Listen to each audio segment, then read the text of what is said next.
우리 시간 성경 말씀은 창세기 15장 창세기 15장 6절부터 21절 끝절 말씀까지 보시겠습니다.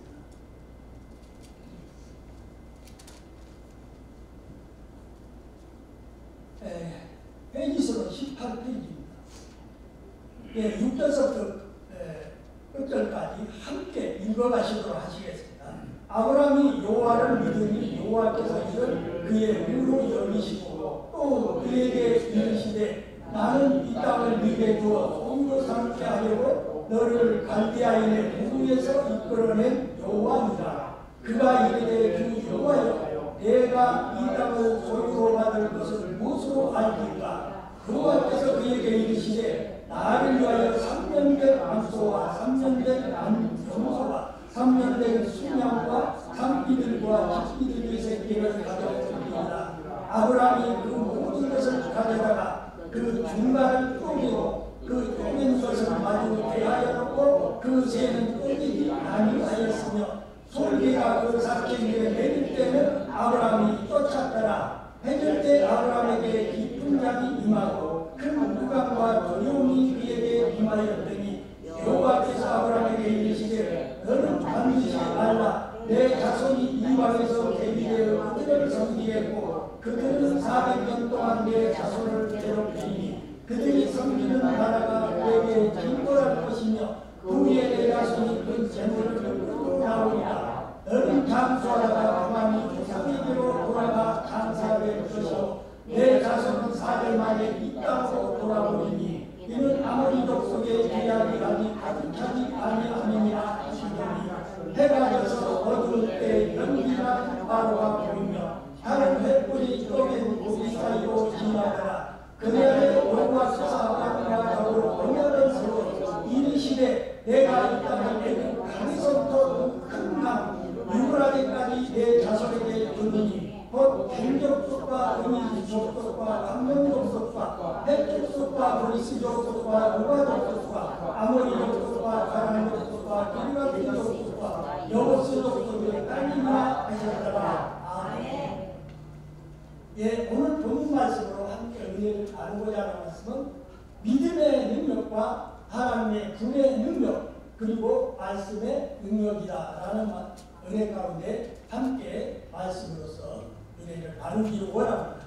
이 우리가 가지고 있는 이 믿음이란 약속의 말씀을 계속 붙잡는 것입니다. 믿음은 말씀을 우리가 들음으로써 시작됩니다. 그 말씀에 우리가 순종함으로써 싹이 나는 것입니다. 그리고 믿음은 하나님의 약속의 말씀을 끝까지 붙들어 나아가야 완성되는 것입니다. 하나님은 아브라함의 믿음에 그 회복되어진 그 모습을 보시고서 기뻐하셨습니다. 그래서 히브리서 11장 6절 말씀에 의하면 하나님을 기쁘시게 하는 방법은 믿음이라는 것을 우리가 알 수가 있습니다. 우리가 가진 것이 아무것도 없을지라도 믿음을 가지고 나가면 하나님은 그 믿음을 하나 보시고 기뻐하시는 것입니다. 아브라함의 믿음이 회복된 이 모습을 보셨던 하나님은 이를 그의 의로 여기셨다고 했습니다. 그래서 6절 말씀에 보면 아브라함이 여호와를 믿으니 여호와께서 이를 그의 의로 여기시고 하나님이 의로 여기신 것은 아브라함이 위대하고 무슨 영적인 행동이 있어서가 아니었습니다. 하나님이 기뻐하신 이유는 단 하나입니다. 여호와를 절대적으로 신뢰한 것입니다. 의로워지는 유일한 비결은 바로 믿음인 것입니다. 이어지는 7절에서 하나님은 자신이 누구인지를 아브라함에게 이제 계시를 하셨습니다. 7절 말씀입니다. 또 그에게 이르시되 나는 이 땅을 네게 주어 소유를 삼게 하려고 너를 갈대아인의 우르에서 이끌어낸 여호와니라. 인생의 참된 기초는 하나님이신 것입니다. 인생의 시작도 하나님이십니다. 아브라함을 부르신 분도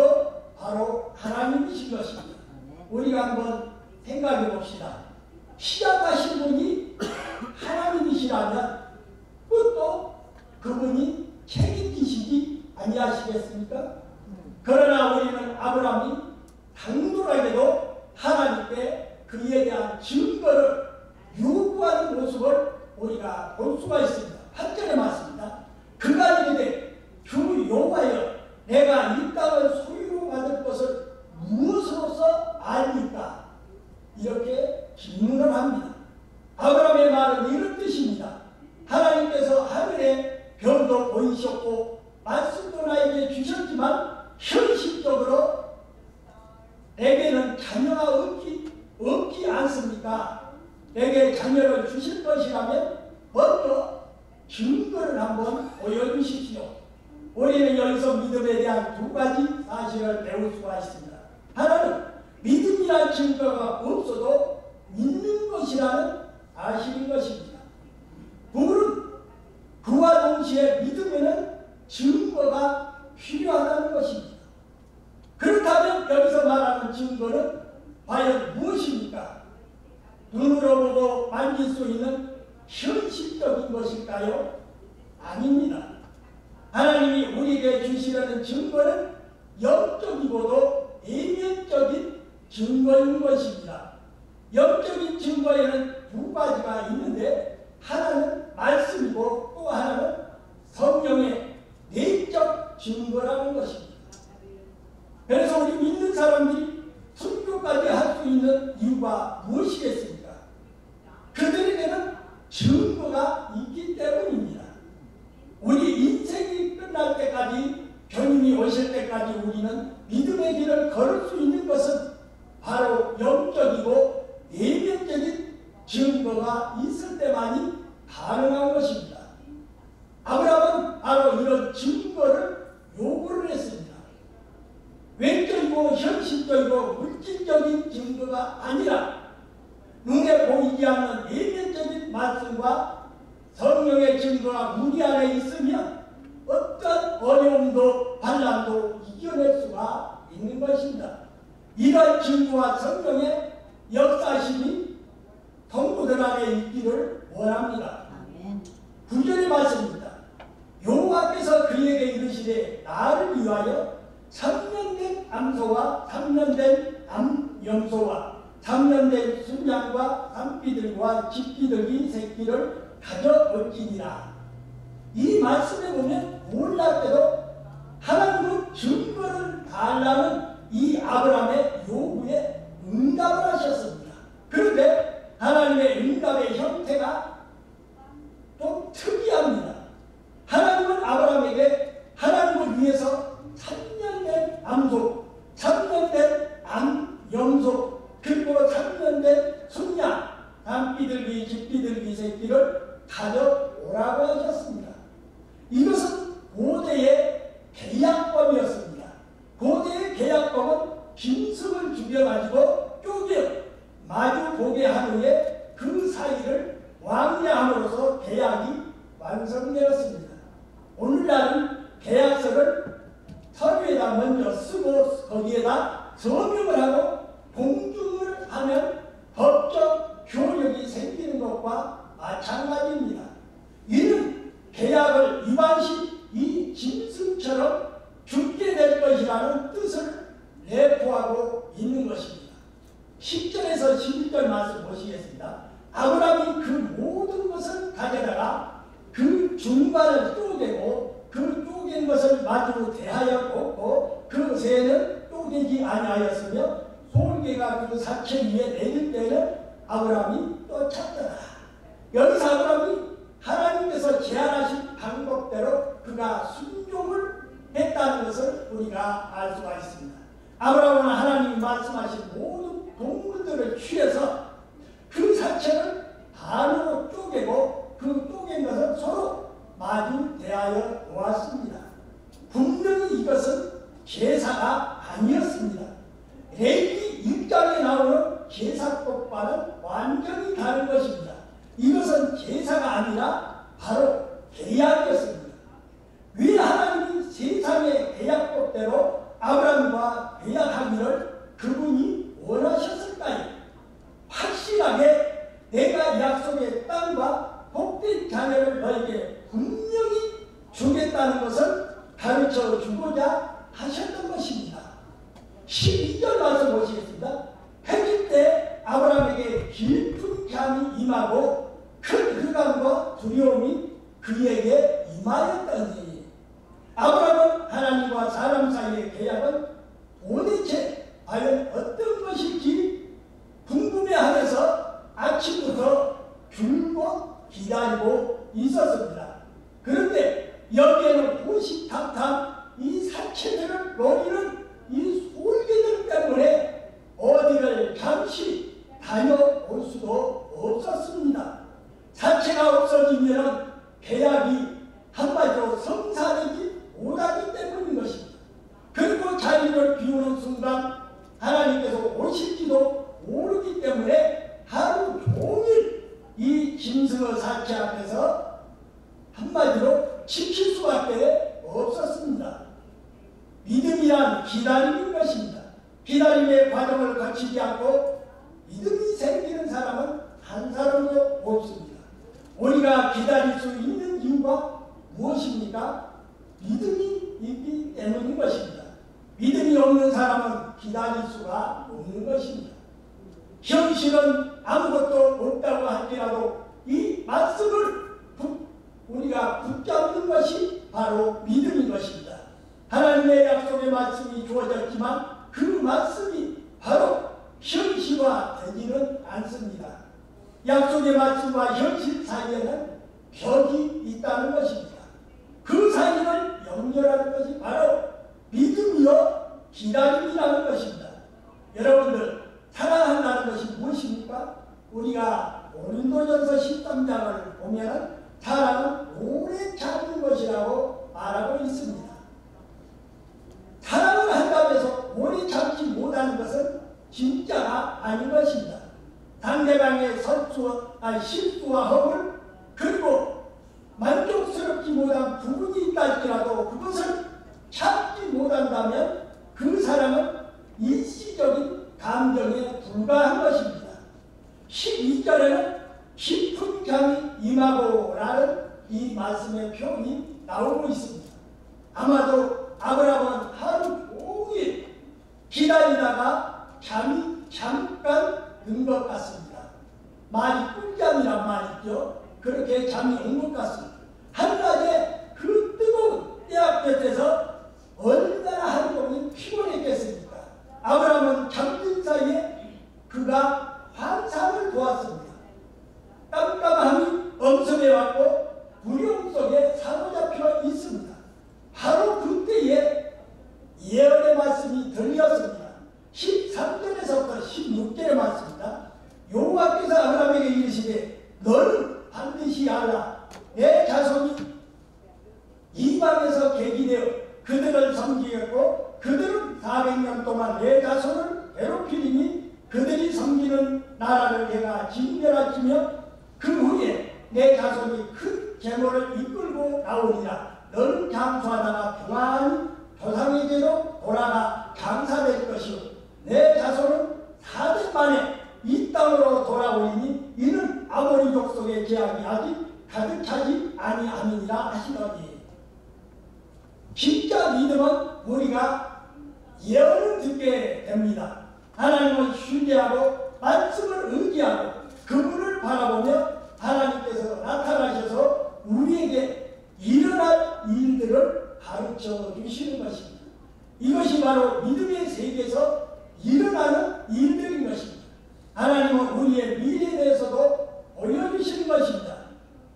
우리의 모든 자녀들에 대해서도 예언해 주시고 말씀으로도 가르쳐 주시고 갈 길을 보여주신다는 것입니다.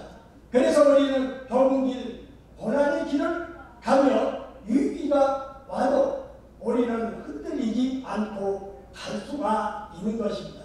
그것은 우리 안에 말씀의 약속이 있기 때문이요 예언의 음성이 있기 때문입니다.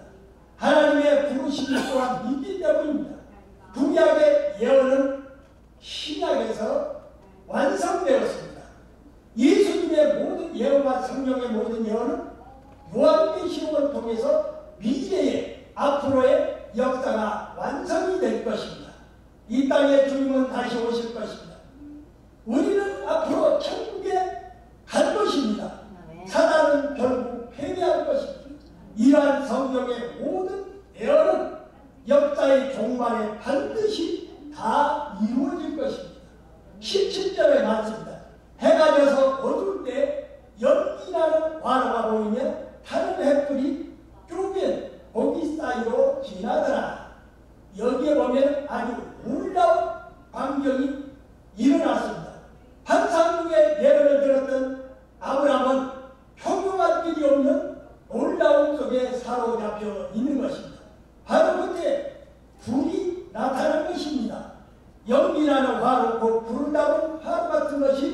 아브라함 앞에 나타났습니다.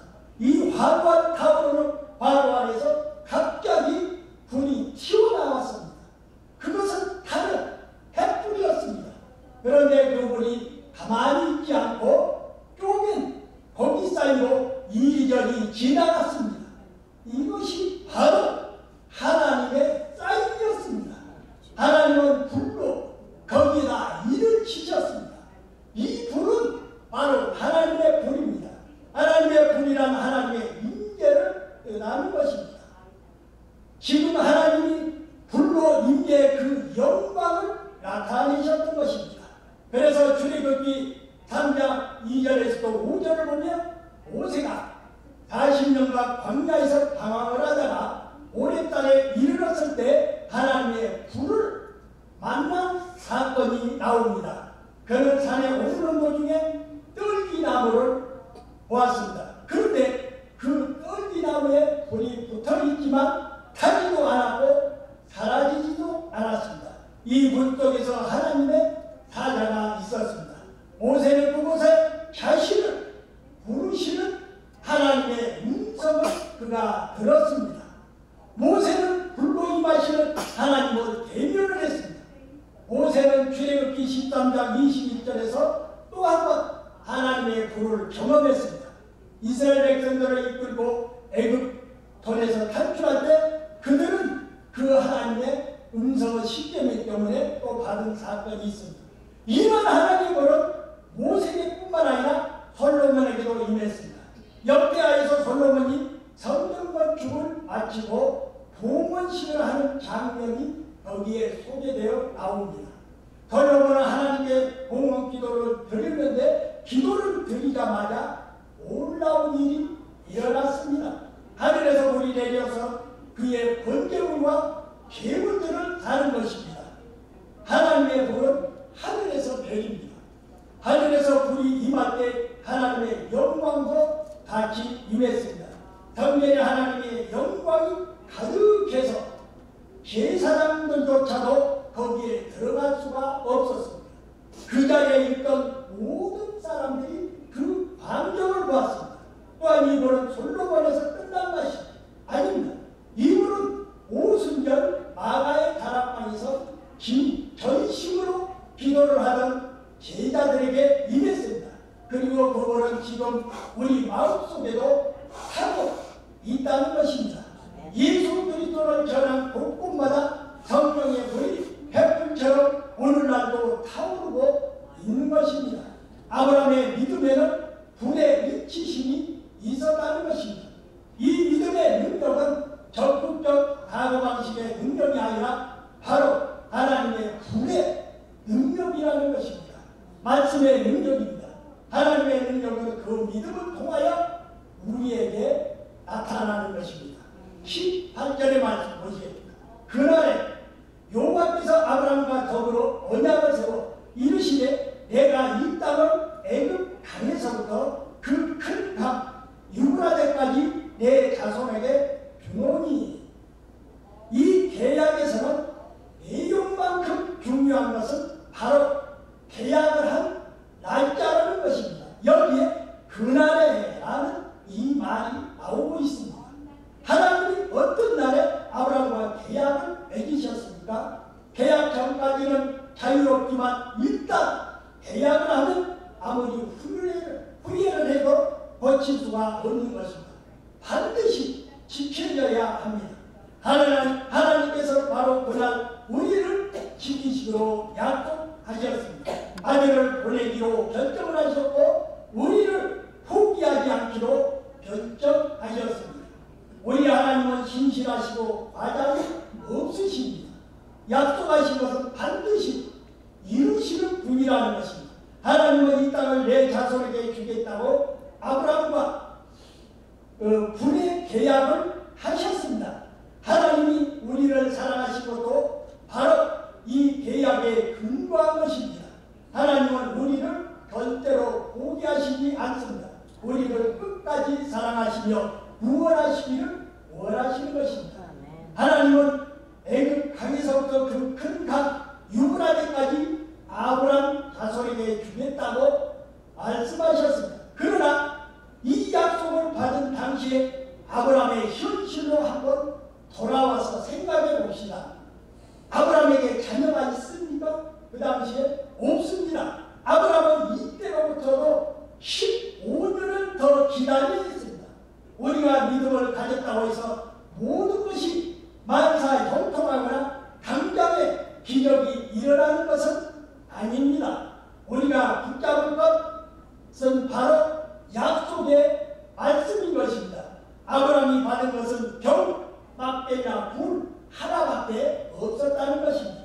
그러면 그곳으로서 아브라함의 인생이 끝이었을까요? 아닙니다. 아브라함의 후손에서 예수 그리스도께서 태어나셨습니다. 예수 그리스도로 말미암아 모든 민족이 하나님의 백성이 되는 복을 받았다는 것입니다. 내 자손이 하늘의 별처럼 바다의 모래알처럼 되리라는 하나님의 말씀대로 구원받은 백성이 많아질 것이라는 말씀이 아브라함을 통해서 이루어졌습니다. 예수 그리스도를 믿음으로 구원받는 자들을 부르시는 이 하나님의 놀라운 섭리가 바로 아브라함부터 시작이 된 것입니다. 19절에서부터 21절의 말씀입니다. 곧 벤 족속과 그니스 족속과 감몬 족속과 헷 족속과 브리스 족속과 루아 족속과 아모리 족속과 가란 족속과 길가스 족속과 여부스 족속의 땅이니라 하셨더라. 이 하나님은 아브라함에게 내가 너에게 줄 땅이 바로 이 땅이다라고 말씀을 하셨습니다. 그런데 그 땅은 새 땅이 아니라 묵은 땅이었습니다. 하나님은 다른 사람이 살지 않던 새로운 땅이 아니라 이미 수많은 족속들이 살아왔던 묵은 땅을 아브라함에게 주셨습니다. 하나님은 새 땅을 주시지 않고 묵은 땅을 한마디로 주신 것입니다. 하나님이 묵은 땅을 주신 것은 그 땅을 기업을 하라는 뜻이었습니다. 그곳에 사는 모든 이방의 족속들을 몰아내고 하나님의 나라를 만들라는 것이었습니다. 우리는 과거 새 사람이 아닙니다.